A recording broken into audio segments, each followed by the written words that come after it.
Hello and welcome to Fiction Fans, a podcast where we read books and other words too. I'm Lily. And I'm Sarah. And today we will be discussing Ring Shout by Djèlí Clark. But first, Sarah, what's something great that happened lately? Something great that happened is I am actually recording in an empty house, by which I mean all of my stuff is still here. The house is not actually empty, but I have had long-term house guests and they found their own place, which is wonderful. And I'm also happy to, be back by myself because I am an introvert. Have you run around the house in your underpants yet? I have not, no. Well. But I have changed without closing my door. Almost the same thing. That's almost the same thing. What's your good thing?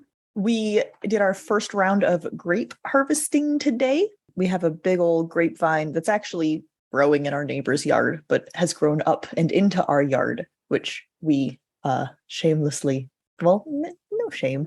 There's no shame. Our grapes, If it's in your side of the yard, it's your grapes.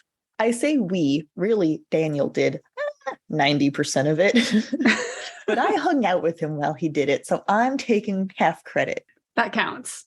We did just the grapes that we didn't have to get up onto a real ladder to reach. We just used a little step stool and, all the stuff really close to the ground. And we harvested 100 pounds. Oh, boy. So this weekend, we're going to have to drag a ladder out there because it's growing up over a maple tree. So we call it our grape tree. And it's a very funny joke, but mostly just confusing to people. That's a lot of grapes. A hell of a lot of grapes. We're going to make so much wine. But that's a good thing for another day. Until we get there, Sarah, what are you drinking this fine fall evening? I am drinking a glass of white wine, and I don't remember what kind of white wine or who made it, but I can tell you that the bottle has a very abnormally long neck. Oh, the bottle. I was trying to imagine a person on the label with a giraffe neck. No, the actual physical bottle. Gotcha. Well, I hope it's as delicious as the neck is long. It's quite lovely. Well, I was reading our book for today, and it takes place in the 1920s. There's some bootlegging. There's a lot of references to whiskey. So I was like, I'm definitely going to drink bourbon for the recording. But how? What am I going to do? I didn't really want to drink it straight, but I wanted to do something fun, And near the end,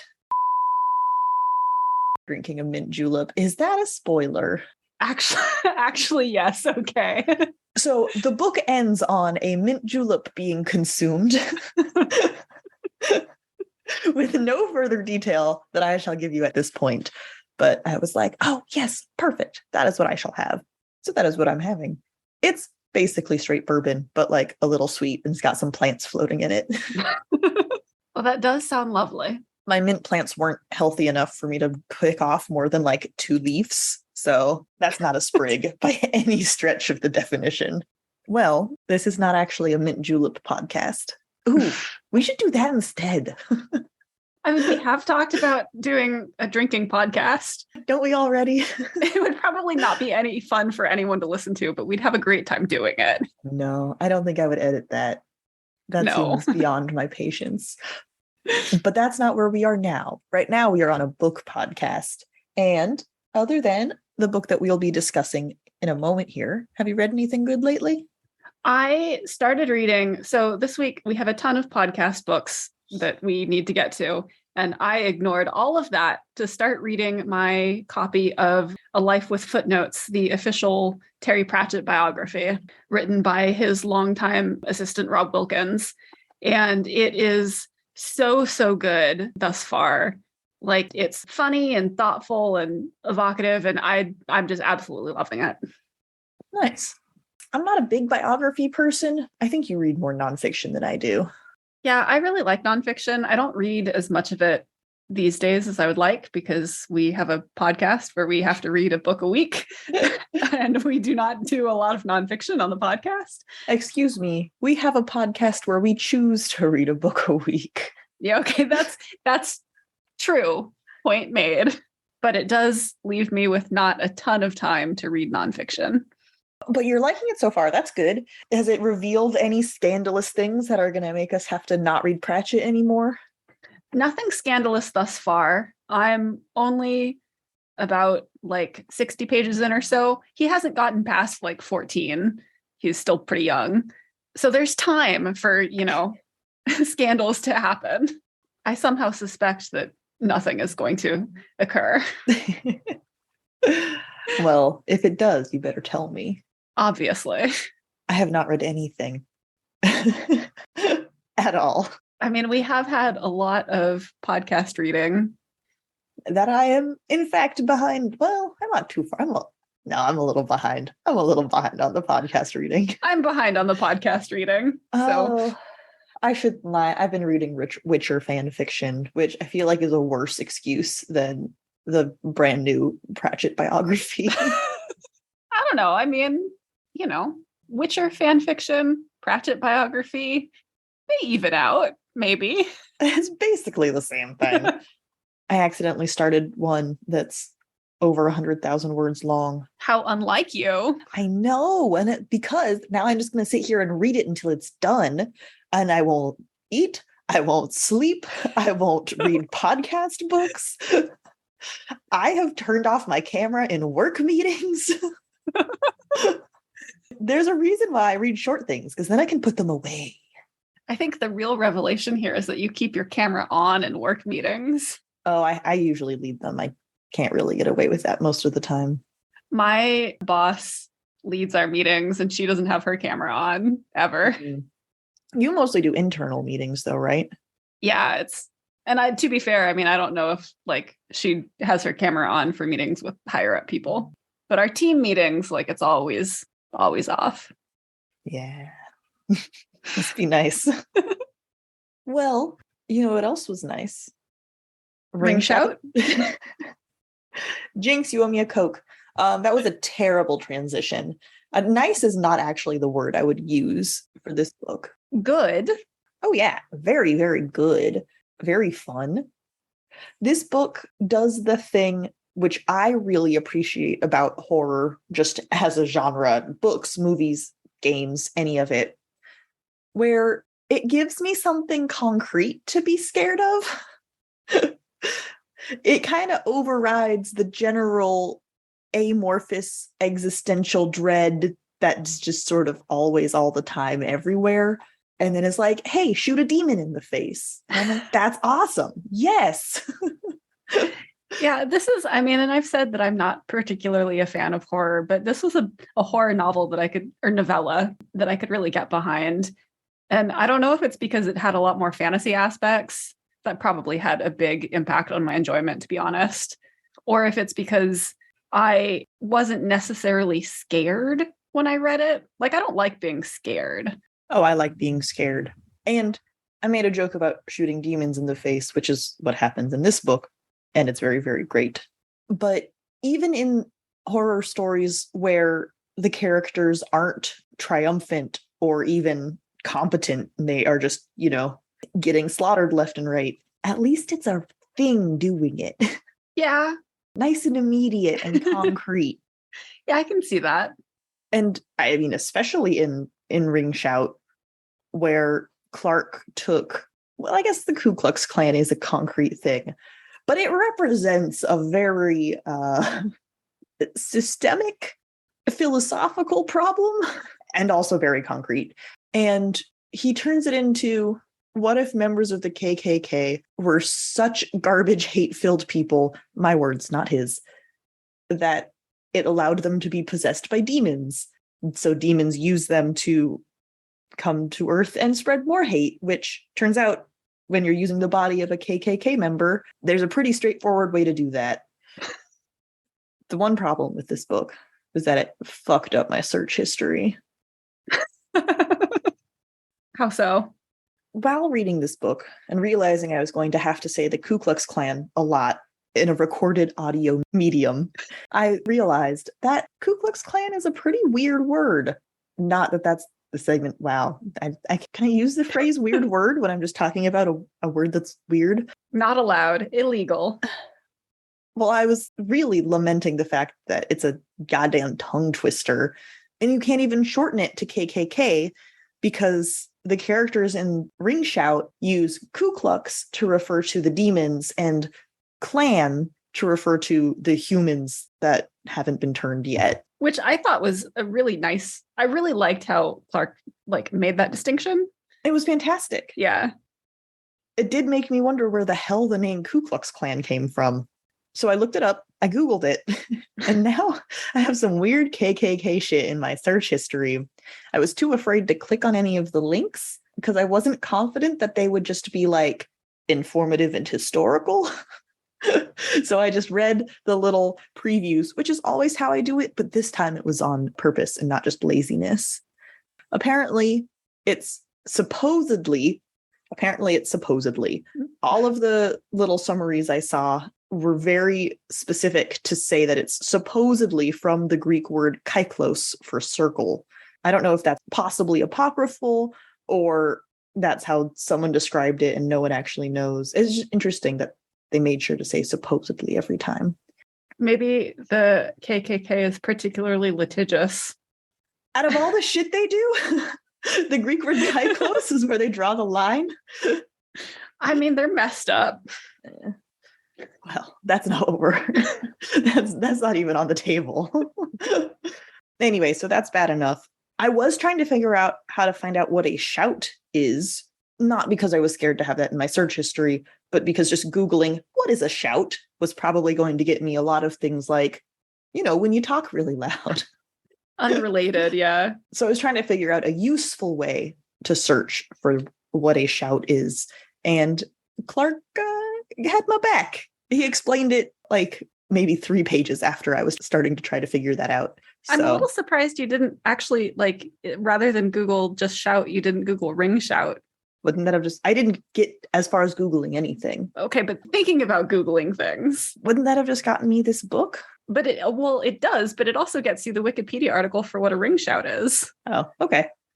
Like I said, I didn't even have to try because Djèlí Clark knew that I was going to wonder and want a little bit more information than none. And it's actually explained very early on. So that was a lot of worrying for nothing. If only there was a big demon to embody stress over how to search for something and get a useful result. I feel like that is something that would be in the Discworld hell. Non-relevant search results. Yes. Yeah. There were some other things I had to search for, or I didn't have to, but I wanted to. And those are spoilers, so we'll just put a little flag on that conversation for later. Save it for later. Now, we're on the record saying that it tends to annoy us when an author tries to put phonetic accents in dialogue. Yes, I think that might have even been one of our pet peeves. And now here's why we're not hypocrites. Well, I mean, I think so. Clark uses phonetic accents and phonetic dialogue. I mean, not that it's an accent, but there's one character who speaks Gullah, and all of their dialogue is Gullah. But I think the difference between this and what we've complained about previously is that Clark knows what he's doing and he's following the rules of the language. And so it doesn't feel inconsistent or inaccurate versus particularly, I think what my pet peeve is in fan fiction when people try to write out phonetic, strong, British accents or something. And it's clear that they have no idea what they're doing. And so they just do it badly. And then you get distracted and it takes you out. But with this book, because it's done so well, it really feels integrated and it just flows and it adds to the story rather than detracts. You kind of sped past this earlier, but especially for Gullah and for the narrative of the book as a whole, it's not an accent. And I think that the fact that the author crafting the language of this novella understood that, as opposed to authors who just go, I don't know, they don't pronounce the first syllable or whatever poorly done phonetic accent writers do. Like you said, it follows all the rules because the author understands that there are rules. Yes. And I mean, this is something that you see when people are making fun of non-standard English dialects. they think it's just English done wrong or done incorrectly, when in fact it's this whole other set of rules and just, I mean, it's just a different language. Yeah, just because you don't know the rules doesn't mean that it's wrong. Or that it doesn't have any. Or that it doesn't have any, yeah. And I think that is really what makes this so, I mean, not stand out. that you can tell that, I mean, that is a good thing, right? Yes. Yeah. And because the entire narrative of the book is in an English dialect and African American vernacular English, I think. At least I know that the Gullah is Gullah because the book told me. So I don't second guess myself every time I say that. And the fact that the whole novella is so consistent, I was able to just sink into it and go, and it never gave me pause. It really enhances the feel of the story. Oh, I haven't even mentioned that it's in first person. That's because it's really good, so I don't care. And that in conjunction with the really strong linguistic choices and voice of the narrator, the main character, Maurice, I think. Yeah. That is what I always say. There should be a reason why it's in first person. That's the reason, because then you get to hear her voice the whole time, and it's very, very good. I will admit the Gullah was a little harder. I ended up whispering it to myself and trying to just brute force my way into it to understand what was happening. But I got there. And even when you had difficulty with it, it wasn't like a bad difficulty. I mean, it didn't take you out of the story. No. Yeah. I had difficulty just from a mechanical standpoint. Yeah. Not like I had difficulty interacting with the story. Yeah. Speaking of why was it in first person, which was not a question I asked myself for this book because it was so obviously clear, I did come up with a question that, Sarah, you immediately called me out for, and that's not what I mean. I asked completely genuinely, as like a narrative purpose, why are they all women? And but why does it matter? They're all women. I'm not saying that's a problem or wrong or needs to be justified, but that is an active choice. Like having every single character in a book, or I should say all of the good guys, and there's like 2 or 3 named male characters, and they are all love interests. Every single one of them. They're secondary, yeah. They're all secondary characters. I mean, even specifically love interests of one of the more main characters. Even Uncle Will. Well, yeah, that's what I mean. All of the love interests are secondary characters. Oh, gotcha. Yeah. I was saying they're not even secondary characters. They're only love interests. Because that happens to female characters so often, right? And so it's very interesting to see that happen with male characters. And like, I'm just curious. That has to have been an active choice. Do you accidentally write a book of characters all one gender? That seems crazy. But we wouldn't like comment on it if they were all, well, yeah, we would. But it is less recognizable, I feel, when it's all men. But I also think that this is kind of a theme with Djèlí Clark. And by that, I mean, in the one other book of his that we've read, A Master of Djinn, like all of the main characters were female too. I thought one of the like partner detectives was a man. Actually, you might be right there, but it's still very like heavily female. It is. And that's great. And I'm not complaining about it. I'm just curious. It's pure, genuine, sincere curiosity. And I know that's a loaded question and you were right to call me out for it. But I was still like, early on in the book, I was like, I'm noticing this. Yeah, I feel like it's noticeable, but not to the level of like, why? I mean, just like, yeah, all of the characters are women. Woohoo. I feel like I don't know. It's not something you have to justify, but we ask a lot of questions in interviews that aren't like, justify this choice you made. It's just, hey, we noticed this and we're wondering about it. That is the spirit that I bring that up in. I don't know. It just seemed like a weird question. It's not one that you can answer. It is not one that I can answer. That's true too. It's a pointless question. So we got a couple of extremely badass children. No, one of them's in her mid-20s. They're basically children, though. Yeah, but that's still a child. Not children like 6. No, but young women. Yes. Fighting the Ku Kluxes, who have become these awful demons, and not everyone can see them. It's very cool. And we find out there's a plot going on with some white supremacist propaganda. And I really loved the way that Clark sort of mixed the concepts of mass media with spell casting. And he didn't invent it. It's not new. There's, I don't want to use the word tradition because that's not what I mean. There's a recurring theme in ideas of magic and power that having a large number of people focusing on the same thing in a coordinated effort is very powerful.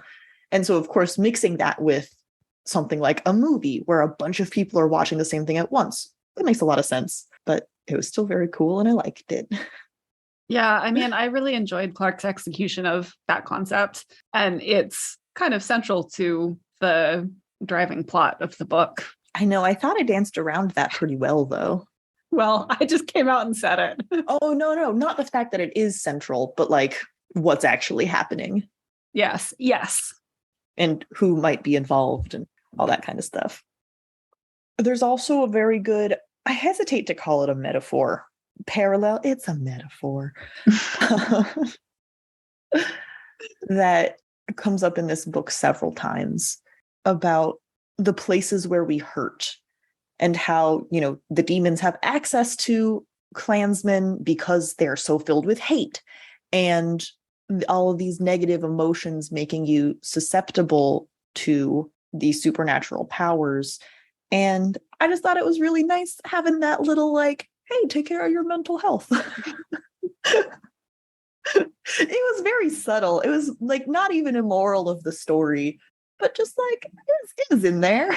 It was in there for sure. And it's a good reminder. It was just nice. It was a very like wholesome, heartwarming thing to experience in a horror novella.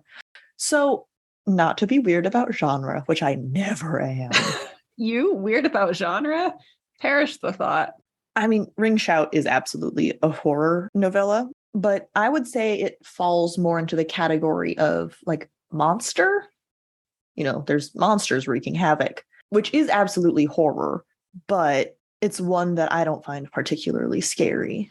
Well, and I think I mentioned this earlier, but that's why I enjoyed it, or part of why I enjoyed it, because I don't like being scared. And I didn't find, like, I agree that this book is definitely horror, but I didn't find myself being scared. And so I was able to enjoy like the plot and the characters a lot more than I do when I'm just tense because I'm like worried about something. And there are definitely things in the novella that are upsetting. Oh, yeah. I mean, like, it's not a happy book necessarily. I was looking at the quotes on the back, and one of them calls it body horror. And I think that's just because the monsters are like fucked up. But to me, body horror is when it's happening to you, not you, but you. Yeah, I was going to say, I would maybe consider it body horror if the demons were coming through the main characters. One of the, not necessarily perspective characters, but one of the characters that you're identifying with. Yeah. Because so much, in my opinion, of body horror is the corrupted sense of self. And that's not really something you get when it's just the bad guys being so bad that they become super duper evil, physically bad. Yeah. Like that's more of like a justified mirroring of their souls than, oh God, why is this happening to me? Yeah, we know why it's happening to them. Yeah, because they suck. They deserve it. Oh, that's not fair though. Well, that is fair. They might deserve it, but the Ku Kluxes are so gnarly. Like, just because the clan deserves it to happen to them doesn't mean that the Black population deserves for the clan to have that happen to them. Did that make any sense? I mean, the Black population doesn't deserve to be preyed on by them, if that's what you're trying to get at. Yeah. I don't mind the Klansmen losing their souls to demons. I do mind that them losing their souls to demons makes them 10 times worse. Yes. That was a much more elegant way to say what I was trying to say. And I don't know, so talking about body horror, like there is one villain who, even though obviously like he's not sympathetic in any way, the way that his like demon hood is described, I think that still gets kind of close to body horror. It squicks you out, so to Yeah. speak. Yeah. There's, all of these little like mouths all over him and then a mouth in his stomach. And it's like, that's, even though he's not someone that I sympathize with at all, that's still, because we see it described like in a level of detail that we don't necessarily see it described with the other Ku Kluxes, it does almost rise to that level of body horror for me, I think. I get that. There are a lot of body parts where they don't belong. Yeah. And not just for that one character, like just in general, a lot of the descriptions are body parts where they don't belong. And also, I think the way that that character and his body parts that don't belong interact with like the main characters is also just gross. Yeah. Horrifying. It was not this novella that made me think of it, but I was watching a playthrough of a video game today, and in it there's, the monster chasing the player character, and the designer was obviously, trying to make this humanoid figure scary, and they just did it by giving him very tiny legs and a very big head. That's just funny. Yeah, I mean, with jump scares and scary music, it works fine. Yeah, okay. But it did make me wonder where the line is between body horror and ableism. Like, oh no, that guy's missing a leg. Run away in terror. Like, I mean, I think it depends on how close it is to something that you could see in real life. Because, someone missing a leg, that is a lot closer to ableism, I think, than someone with a mouth, like a gaping mouth on their stomach that is trying to eat you. Yes. To clarify again, Ring Shout was not at all in any way part of me having that question, that shower thought, if you will. But we're talking about body horror, and so I thought I'd ask. There was another, it's spooky month in my heart as well as in the podcast. So I have just been watching horror video game playthroughs while I do my work for the last 2 weeks. How far is it through October? Shh, don't tell anyone. And you see that over and over again. And not necessarily with monsters, but, the main character of the video. So the player character is trying to escape this bad situation. And there are people also in this bad situation, but it's scary. And they're only scary because they appear diseased. And they're saying help and grabbing for the main character. And maybe because it's a video game and I'm watching it, so I'm like several layers removed. Anyone jumping out of a dark corner and grabbing you is scary. I mean, I think you're right to point out that there is often an element of ableism in body horror. Not that we're saying that Ring Shout is at all part of that. No, this is a very long tangent, and I'm not sorry. but it is. I mean, you're quite right. Like they are, I think, often linked in bad ways. Well, I think especially when it's not the main character, when it's, oh, that person over there is scary because they look different, instead of, oh God, what is happening to me? Because that's not ableism. That's just scariness. Yeah. And there's also like, I think so often in movies and like popular media, disfigurement is a stand-in for like this person is a villain, or like this person is the bad guy in a horror novel or a horror movie, which is also quite ableist. Yeah, I don't know if I'd call being ugly being disabled. No, but I'm not saying like ugly. I'm saying specifically disfigured. Oh, okay. Well, they do use being pretty versus being ugly in a very similar way as well, which is shitty, but in a very different, not a very different way, but a different way. Yeah, like that. Agreed. I think that's shitty, but I'm thinking specifically like characters who have some kind of like facial disfigurement, like that kind of thing. Yep. I wasn't going anywhere with that.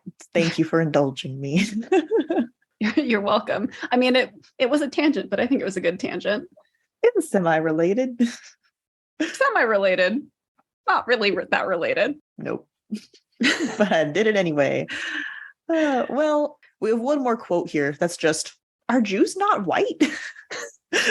Which is a quote from Sadie, maybe my favorite character in the novella. Sadie was wonderful. I loved her a lot. It's very blunt and, I mean, funny because it's so blunt. But it does get to the idea that being white is about power, not about color, and how absurd it is if you actually stop and think about it. I mean, plenty of people stop and think, again, this is not groundbreaking in any way, but Sadie brought it up, so will I. Yeah, I mean, like, obviously there is an aspect of skin color to it, but it is interesting how, no, I don't have anything. I mean, it's really just the in crowd and the out crowd. Being white, like you said, is related, but they have decided plenty of other very pale people don't count. So they're mixing up their reasons, and it makes it so transparent that there's no actual good reason. Yes. They, and I'm using present tense, it still happens. It does still happen. Just like claiming that Irish people aren't white, which was a thing for a while. How does that not make it so blatantly bullshit? As an example, and like in this book, there's a Jewish character who fled from Germany, and she says, like, no, I'm not. Like, according to them, I'm not like with them, and she's just part of the out crowd. I quite liked her as well. Emma, I think her name was. Yeah, Emma. She's very sweet. It is all about power and who wields it. It really is. And what you gain from like stepping on people. Which I think is why, or maybe not why, I don't want to ascribe reasons to Clark, who's not here to defend himself against my bullshit. But there are many moments in this book, but there was one that made me stop and go, oh, I'm answering my question to why are they all women? It really just heightens that power differential. And maybe that's not why, but that is a very good side effect, if nothing else. And the like racist bullshit that Black men go through can be very different than what Black women went through. This took place in the 20s. I mean, went through, but also like there is still a difference in the way that they experience racism, I think. I mean, I assume so. That is my understanding. But at least in this book in particular, which is talking about a historical version of horrific racism, I think having the main characters be Black women facing this horde of white men makes it that much more stark. They're just unlike each other in every way. It's a very striking image, and I don't want to get into spoilers because the particular scene where I think it's most striking is most definitely a spoiler. I was saving that whole comment for the spoiler section, and then I couldn't help myself. I shouldn't have asked why are they all women until we got to the spoiler section, so I could just do that all at once. That was the original plan, was for you not to. I feel like it came up. I think you brought it up. Well, that's true. All right, let's get to spoilers so we can actually talk about this and not just dance around it for another hour. But before we do, Sarah, why should you read this book?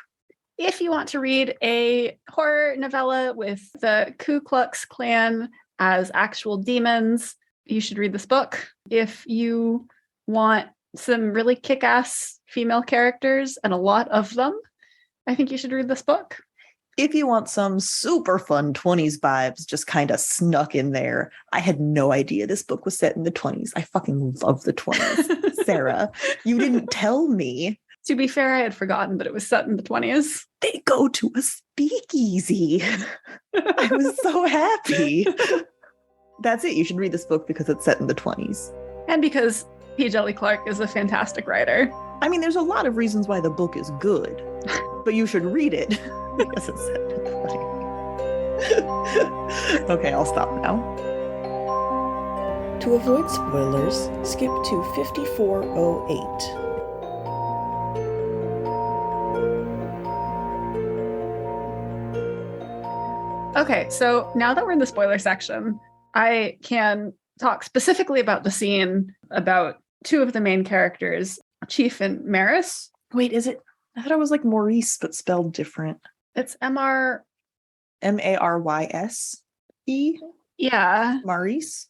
Her last name is French, but it's also like the South, so I don't know how to pronounce anything. Well, you say Maurice, I'll say Maris, and one of us will be right and one of us will be wrong. Oh, watch neither of us be right. That we would deserve it.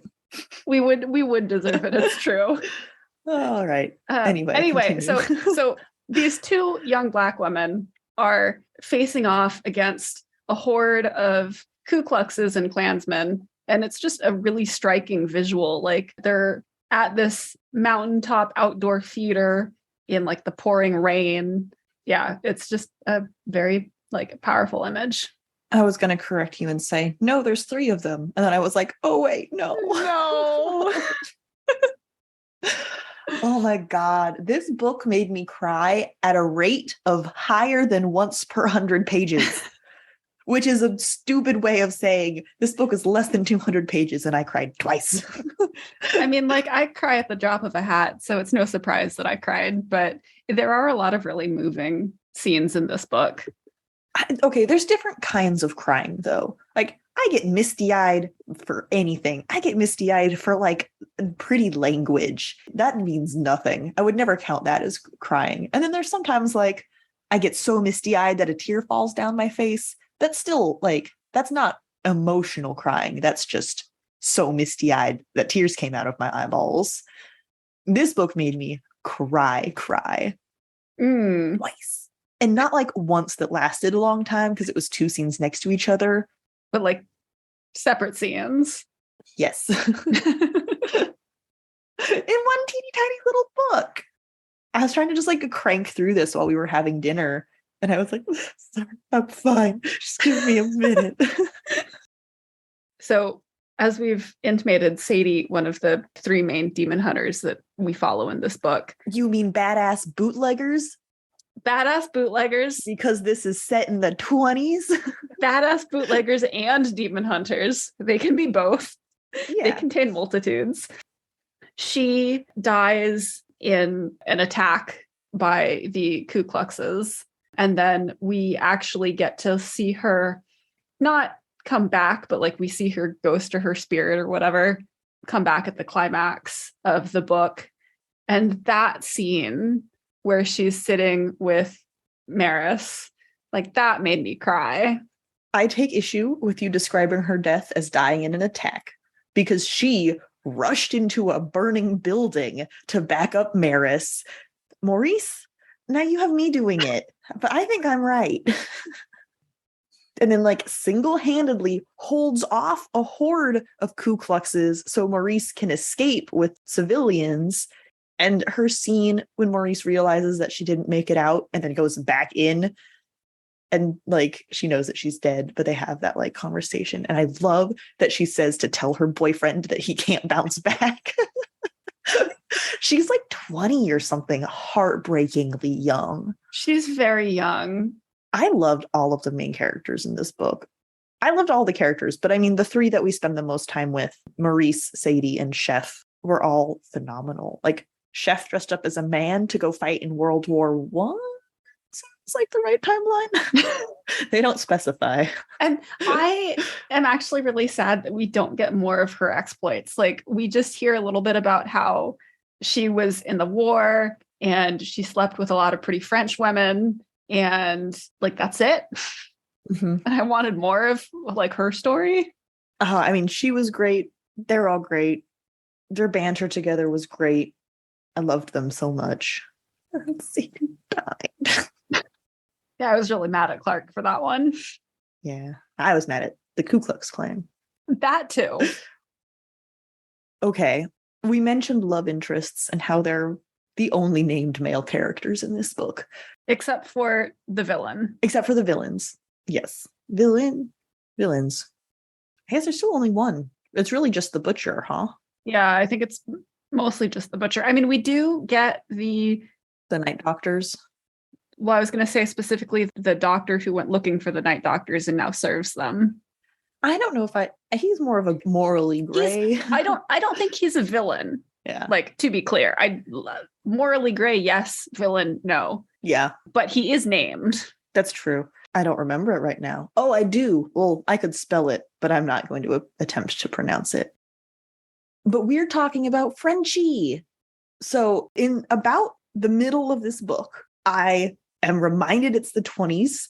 They're bootlegging whiskey. They go to a speakeasy. Maurice has like an eye glance flirtation with the owner of the establishment, and we find out that they've had a fling before and are on like a will they won't they situation in a speakeasy. I will remind you again.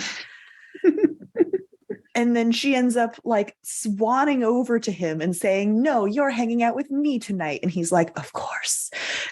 Sarah, I wasn't expecting this extremely dynamic romance, just like stuck in the middle of this book." I was dying of happiness. We get the love scene, not a super detailed one, but I'll survive. And then right back into the demon shit. And then like 20 pages later, less than 30 pages later, I wrote both numbers down. The main characters are waiting for the Ku Klux Klan to attack them because there was some posturing and they were told that was going to happen. And this chapter ends, this bitch, Sarah. The chapter ends with something along the line. I should look up the actual line. You should look up the actual line. Okay, so a little kid was sent to run to tell our crew of heroes at their home base that the Klan is attacking. Where, I ask, pushing forward. He takes another gulp of air. Frenchies! And then you have the setup of this book doesn't annoy me. It was very good. I didn't notice it for the most part, but each chapter has like a blank page and then like a little epistolary thing, like verbal history about shouts, I think, for the most part. Yes. And then another blank page, and then the next chapter starts. So I get Frenchies. And then I have to sit here and I have to flip through like 5 pages. It's not that bad. I finally get through 10 pages and I still read the notation because I'm not going to skip a notation just because I'm really itching to know what's happening in the story. But it was excruciating. And then I get through another like 14 or 15 blank pages and I'm finally at chapter 5. And okay, I think I'm extra upset because I was reading this during my workday and I had to put it down to go to a meeting. So I had to stop in that moment for like 3 hours. Oh, that's a horrible place to have to stop. And so I went from this like happy, glowy, I mean, the main character did too. So it worked really well. Anyway, Frenchie. Well, he had a real name. Oh, Michael George. I'm a bad person, but every time they said his actual name, I just thought of Arrested Development. That's not a problem I had. Yeah. I'm just going to keep it as Frenchie, even though that might be a rude nickname. I can't tell. He was a great character too, though. I liked him a lot. Fantastic love interest. Yeah. He was so into Maurice, but like in a way that he wasn't trying to tie her down. He was just like, I do want to be with you, but I get that you're kind of a free spirit. So I'm just letting you know I'm here. Like he handled that very well. Yeah, I really liked their relationship. And I was glad that it worked out too. Yeah. Oh, and he gets kidnapped. See, I didn't have to put the book down for several hours, so that was much less stressful. But also like, she has some worry about how she's going to tell him about the actual demons that are running around. And he's like, oh yeah, my family has a history of knowing magic exists. Like we're good. He's from St. Lucretia, right? Yeah. Yeah. And he was like, sort of did just get kidnapped. I couldn't see the demons, but something sure was up. Yes. So you mentioned that you cried when the ghosts come to help defeat the demons in the final scene. The ghosts of all of the Black people who have been horribly, brutally killed by white supremacy in America. You know, pleasant things like that. And Sadie does come back, which I was very happy about. But actually what made me cry in that scene was when Maurice's brother, Martin, comes back. And we realize that her, like, internal narrative of imagining what he would say to her in every moment was actually yeah, that was good too. Oh. And specifically the moment with Sadie that made me cry was, so she, back when she was still alive, she talks about like how her belief that Black people had wings that got cut off when they were enslaved so that they couldn't like fly away back home. Even sweeter, I think her daddy had told her that. Yeah. Yeah. And she reveals, like in the conversation after she's dead, that her wings have come back. And I was like, my heart can't handle this. I think I was just already crying at that point, so it didn't get credit for starting the cry. Yeah, I mean, fair enough. We did get the like great action movie, "What took you so long?" when Dr. Bisset, Bissett. I don't actually remember what is, I remember that his name starts with a B, but I don't actually, and has S's and E's and T's in it, but I don't actually remember what his name is. I'm pretty sure it's spelled Bisset. Have no fucking clue how many of those letters I should pronounce. Yeah, when he shows up as sort of the herald for the not exactly good guy demons, but sure not the bad ones either, who come to help feast on demons, which is great. That was awesome. We already agreed that this novella is horror, but I could definitely see like an action movie version of it that focuses more on the like badassery and less on the like human condition. I think it would make actually a fantastic movie. Something that maybe straddled the line between action and horror. I think that would be the good adaptation. I'm saying I could totally see someone fuck it up and just go, there's guns, they're hot ladies. Yes, I think it could be fucked up very easily, but I would love a good movie adaptation because I think it would make for a really compelling TV. Well, it's a very good story, whatever medium it's in.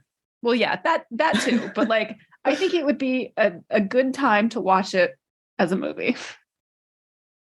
There was one more thing that I Googled, not because I was confused, but because I was fascinated and had a suspicion that ended up being wrong. But that's fine. So I don't want to call them good demons, but the other demons, the enemy of my enemy, so to speak, that Maurice convinces to help them against the Ku Kluxes were the Night Doctors. And in Ring Shout, it's described to us, the readers, that the Night Doctors are from basically a folk tale from enslaved African Americans, Black people in the South, one or both of those things. I think it's from slavery era that there were these doctors that would come in the middle of the night and kidnap Black slaves to experiment on. And I was reading that going, that's not a folk tale. Like, that happened. Like, didn't that actually happen? I don't think this is made up. And that's why I also have, well, Night Doctors in my search history is fine. But I do also have, were Black people vivisected? The answer is no. I was misremembering. But I am not misremembering that there was a period of medical history where doctors just decided that Black people couldn't feel pain and were like, they don't need anesthetics. There's an episode on Sawbones about that, I'm pretty sure. That's probably where I remember it from most clearly. But then it got all mixed up in my head with horror stories. I mean, understandable, because it's pretty horrifying. And apparently the folktale of Night Doctors came from grave robbers and how slave owners would sell the deceased bodies of their slaves to doctors for dissections, which is also fucked up. But I will go on the record and say that that is less fucked up than a vivisection. Agreed. I think cutting up a dead body is less fucked up than cutting up a live body. Well, in the right circumstances, cutting up a dead body is not fucked up at all. Whereas cutting up a Okay. live body, I don't think there is one. I mean, I think we could argue that surgery is all about cutting up live bodies, but That's true. There's a difference. there is a difference. Anyway, my bad memory ruined my search history even farther, but it was very interesting to read about these folk tales that I had never heard of before. There's a lot of like really great, I want to say fairy tales. They're just supernatural enough to me. I feel like they're fairy tales, but maybe there's actually a difference between the two that I don't know, between folktale versus fairy tale. Is it just one is more magic-y? Trying to look up the definition of folktale versus fairy tale. So I think fairy tale, the definition is specifically like a children's story about magical and imaginary beings and lands. And a folk tale is a story originating in popular culture, typically passed on by word of mouth. So a fairy tale, I would say, is a type of folk tale. It is. It's just more magic-y. Or no, for children specifically, I guess. It doesn't matter. I'm just being snotty. Anyway, the Night Doctors, they were super creepy. They were probably what scared me the most. But even then, Maurice is approaching them from a place of such empowerment. Like, she's there to bargain with them. She's not captured by them or anything. I mean, she still suffers at their hands a lot. Yeah, but that's different. I mean, for me as the reader, my experience of that is different. I don't know. I mean, I think she leaves them a lot more empowered than she started.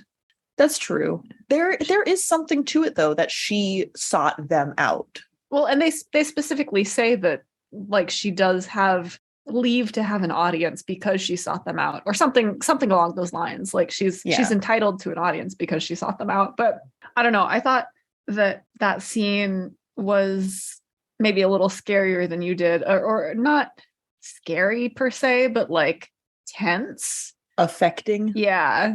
It was definitely one of the most affecting parts of the book for me. But that's also one of the more psychological parts of the book. They're diving into her psyche and finding her not repressed memory. I mean, it's kind of a repressed memory. Because by repressing it instead of dealing with it, that's what gave the demons an advantage over her. And so she has to deal with this shit, and she has to do it with not very sympathetic guides. Like, they're there because they want to just like poke that bruise, right? Yeah. They aren't trying to help her. I mean, like, that's basically how they feed, is by poking that bruise. And so that like vulnerability, that emotional and mental vulnerability for people who you don't have any reason to think won't take advantage of that was very scary. Yeah, I mean, like, I didn't find it scary so much because of the psychological aspects of the scene, but the way that it's described, and like the stark white halls with the centipede thing that kind of sniffs her out, and the way that the Night Doctors are described at getting to her memories and rummaging through her entrails, like that I found scary and horrifying. We just take away very different parts of horror. Yeah, we do. I mean, we definitely do. And that's interesting to me. Not news to either of us. No. But this book, I mean, I lean on the action thing because monsters don't get to me. They can, but just a monstrous villain does not get to me, not in my soft places, the way that psychological experiences do. And this book sure had both. I'm going to have to overpronounce this words are weird segment. Because when I pitched it to Sarah before we started recording, there was a gut-churning moment of silence. And she looked at me through the little Zoom camera like I was a monster.